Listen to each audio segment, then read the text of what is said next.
8 लाख लाडक्या बहिणींना आता 1500 रुपयांऐवजी 500 रुपयेच मिळणार आहेत। नमो शेतकरी राज्यात 8 लाख लाडक्या बहिणींना दर महिन्याला 1500 रुपयांऐवजी 500 रुपयेच मिळणार आहे। इतर सरकारी योजनांचा लाभ घेणाऱ्या महिलांना लाडकी बहीण योजनेचे 1500 नव्हे तर आता 500 रुपये मिळणार आहेत।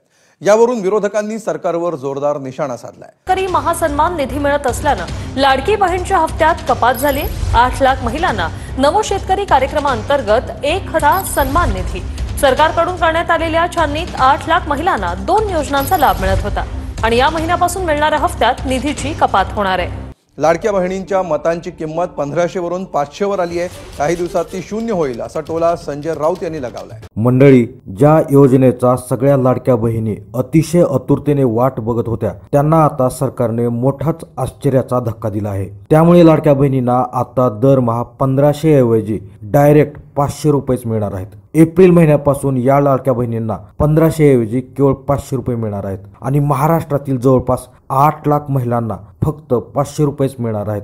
तर मंडळी, आज आपण 1500 रुपये ऐवजी कोणत्या बहिणींना केवळ 500 रुपये मिळणार आहेत याविषयी सविस्तर माहिती घेणार आहोत। शिवाय 500 ऐवजी 1500 कसे मिळवायचे याविषयी बोलणार आहोत। त्यासाठी व्हिडिओ शेवटपर्यंत बघा। व्हिडिओ आवडला तर लाईक करा, कमेंट करा, शेअर करा आणि आपल्या चॅनलवरती जर नवीन असाल तर चॅनलला सबस्क्राईब करा। तर मंडळी, आता आलेल्या मोठ्या बातमीनुसार राज्यातील सगळ्यांना आता 1500 रुपये सरसकट मिळणार नाहीत, तर त्यातील बऱ्याच महिलांना आता केवळ 500 रुपये मिळणार आहेत। तर बघूयात की शासनाने नेमका काय GR काढला आहे, 500 रुपये कोणत्या बहिणींना मिळणार आणि 1500 रुपये कोणत्या बहिणींना मिळणार याविषयी बघणार आहोत। मंडळी, महाराष्ट्र राज्यमंत्र्यांनी काढलेल्या GR नुसार मुख्यमंत्री माझी लाडकी बहीण योजनेतील पात्र 8 लाख महिलांना केवळ 500 रुपयेच मिळणार असल्याची चर्चा सुरू झाली आहे। नमो शेतकरी योजना आणि लाडकी बहीण योजना अशा दोन्ही योजनांचा लाभ घेणाऱ्या या 8 लाख महिलांना लाडकी बहीण योजनेचे केवळ 500 रुपयेच मिळणार असल्याचं म्हटलं जात आहे। यामुळे महिलांनी नाराजी व्यक्त केली असताना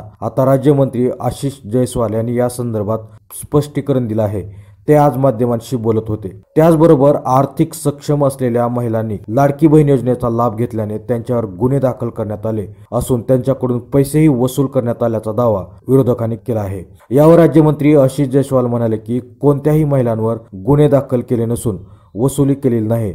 विरोधकांकडून केवळ संभ्रम पसरवला जात असल्याचं त्यांनी म्हटलेलं आहे। मंडळी, तसंच नमो शेतकरी योजना आणि लाडकी बहीण योजनेचा लाभ घेणाऱ्या 8 लाख महिलांना फक्त 500 रुपयेच मिळणार का असा प्रश्न विचारल्यावर राज्यमंत्री आशिष जयस्वाल म्हणाले की ज्या दिवशी शासन निर्णयात सुधारणा केली जाईल तेव्हा ही बाब वेबसाईटवर जाहीर केली जाईल। तोपर्यंत मूळ GR म्हणजे त्याच्यामध्ये जे नमूद आहे केवळ नमो शेतकरी योजनेचा लाभ घेणाऱ्या महिलांना 500 रुपयेच मिळणार असल्याचा दावा त्यांनी केला आहे। त्याचबरोबर राज्यमंत्री लाडक्या बहिणींना 2100 रुपये कधी मिळणार याविषयी सुद्धा प्रश्न विचारण्यात आला। त्यावर म्हणाले की महाराष्ट्र सरकारच्या महसुलात वाढ झाल्यावर त्याचं योग्य नियोजन करण्याकरिता विविध विभागांना त्या निधीचं वितरण केलं जातं। त्यामुळे ज्या दिवशी महसूल वाढेल तेव्हाच सर्व बहिणींना 2100 रुपयाचा हप्ता मिळणार आहे। तर लाडक्या बहिणींना केवळ आता 500 रुपयेच किंवा 1500 रुपयेच मिळणार असून 2100 रुपये सध्या मिळणार नाही।